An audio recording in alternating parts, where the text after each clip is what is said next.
Uncover the hidden world of political campaigns in just 5 minutes.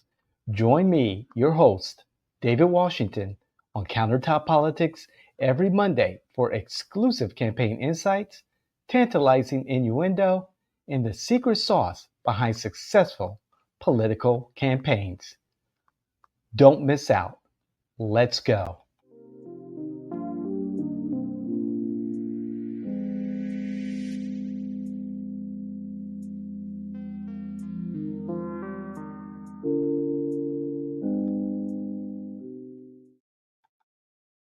All right, everyone. It is your favorite political innovator, David Washington, here with 5 minutes or thereof of political innuendo, campaign insights, and the secret sauce to winning strategies. And boy, do we have a good one for you today. This is some insights from the recent Florida primary elections 2026. Some insights that I've taken, not just in the campaigns that Jane Washington managed this cycle, but in general, in conversations, in many of them on the phone, in person, since Election Day, about what voters' sentiments have or compliments that they may have about what happened this primary season. Now, I do want to let you know that we went 0 for 2, everyone. I know. We went 0 for 2 with our two announced public clients in our portfolio. Luckily, on our unannounced private portfolio, our endorsed candidate did win. So I'm very happy about that. But anyway, in regards to these two campaigns that we managed this cycle, we're going to do an in-depth post-mortem autopsy of one of them. And when I say we, it's going to be my number one, Jane Washington's COO, Kellen Clark, and myself. And we're going to dig into the numbers a little bit and also talk about our experience with George Haas. He was a candidate for Orange County Commissioner District 8, and we are going to examine what worked, what did not work, what surprised us, and what was, pretty much the expectation. So look for that. We will be recording that this Sunday. It's as a matter of fact, I'm recording this on August 23rd, the Sunday before this goes out on Monday, August 24th. But anyway, we'll be doing that. But let's talk about some of the insights in regards to this past primary cycle. First, I want to just say that branding matters.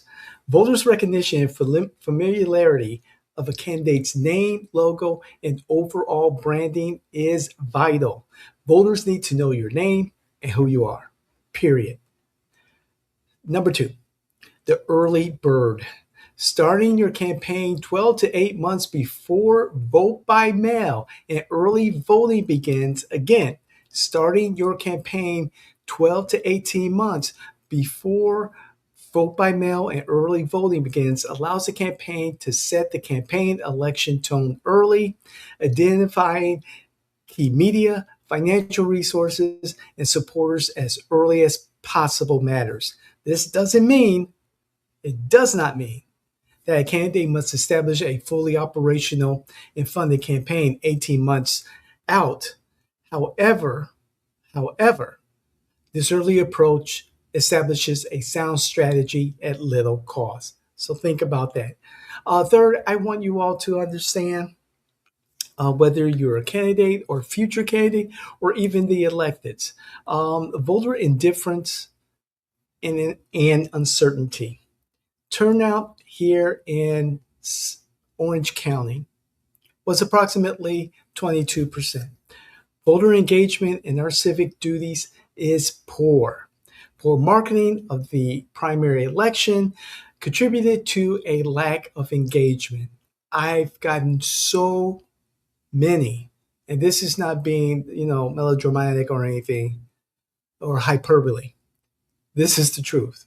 I've gotten so many complaints from people who are disappointed in our supervisor of elections here in Orange County, our Orange County supervisor of elections, Karen Castor, for failing, among other things, failing to issue a sample ballot to voters so that they can do their homework.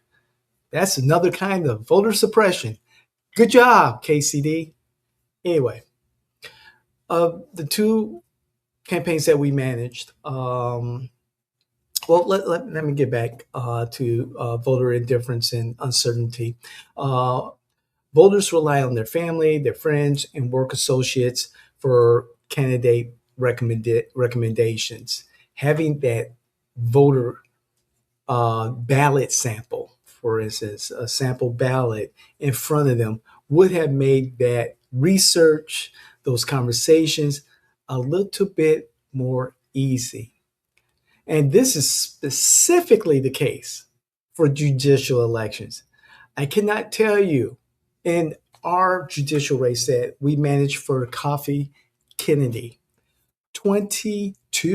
approximately 22,000 undervotes, meaning people had their ballot in front of them, filled out everything else except for that specific race. That is an issue. We plan to address that here at JNW in the future. That it just doesn't make sense. So it's a problem. We cannot rely on the individual parties, political action committees, even individuals who want to share their voter guide or whatever, their sample ballots with their friends, family members, associates, whatever, word of mouth, whatever. Candidates need to be more aggressive. Again, going back to number one, their branding, their marketing of their campaign brand, period. And finally, I'm going to say this again. You've heard me say it so many times, many times. We are so close. If you follow the strategy, you're more likely to win your campaign. I guarantee it, period. If you follow the strategy, the prescribed strategy that you as a candidate and JNW as your management firm, you as a candidate are more likely to win your campaign, period. And of course, when we do our postmortems, we're going to look at this a little bit closely. In one particular campaign, it was just a lack of resources and not enough time to mount the type of campaign we needed to not just win the campaign, but to bury our opponent. We again, there's three things a campaign needs: finances, labor, and time. You cannot put more time on the clock. You can't. You can have more people added, subtracted from your campaign. You can add more money to your campaign, more resources, financial resources to your campaign. But time is of the essence. Again, you can't put time on the clock. You can't put more time on the clock. You just can't. So we say this and repeat it often throughout the campaign cycle. Follow the strategy, you're likely to win.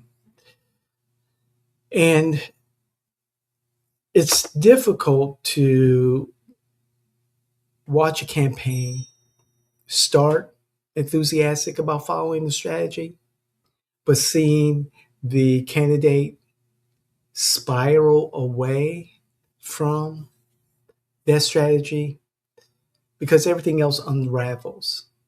And there's several reasons for that to happen. However, we're talking about your community. We're talking about the people you want to serve.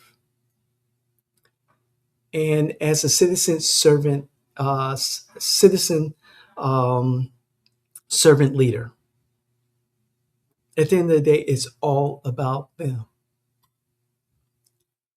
It's not about Facebook ads. It's not about text messages. It's not about saying the perfect words in your video, wearing sunglasses or not in your videos,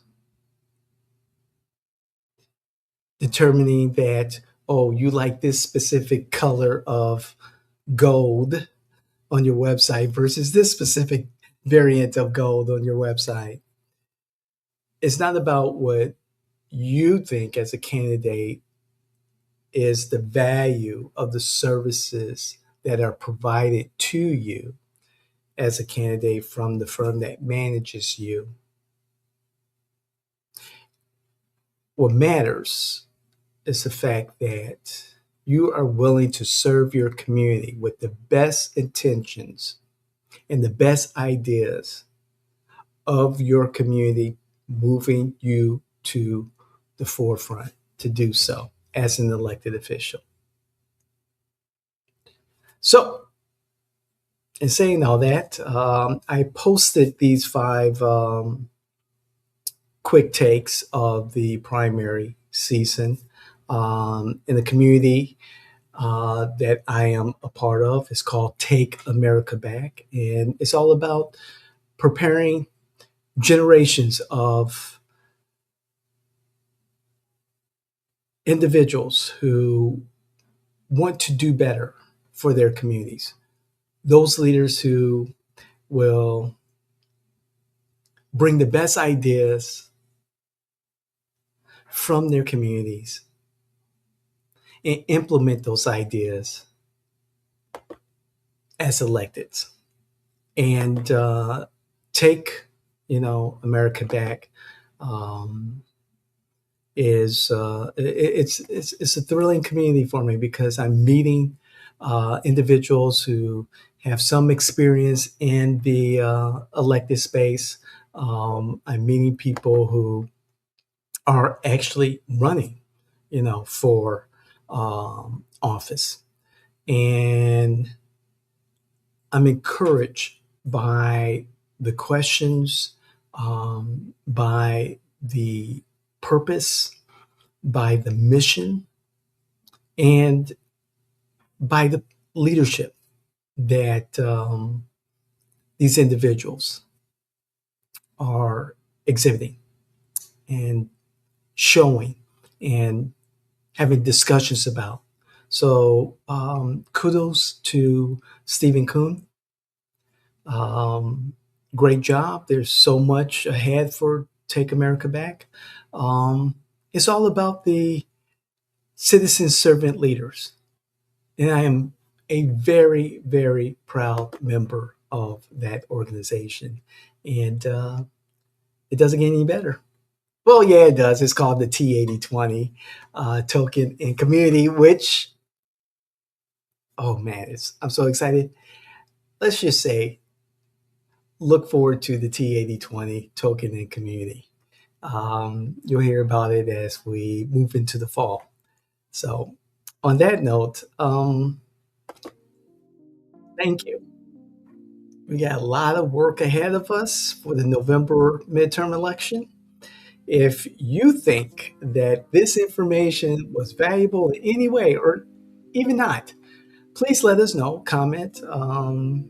Let us know. Let's have a tactful conversation. Also, please share with family members, friends, influencers in the wild, candidates, electeds who you believe could benefit from this type of content here on Countertop Politics, or the David Washington Show, or even Ground Zero Florida, and then the firebrand himself, Jimmy Afont, and his show From the Margins with James Afont. Boy, oh man, I need to have like a special segment after his show of just fact finding him. But that's a different story for a different time. Hey, I really appreciate everything.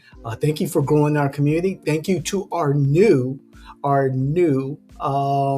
subscribers. I appreciate it. We are incrementally growing.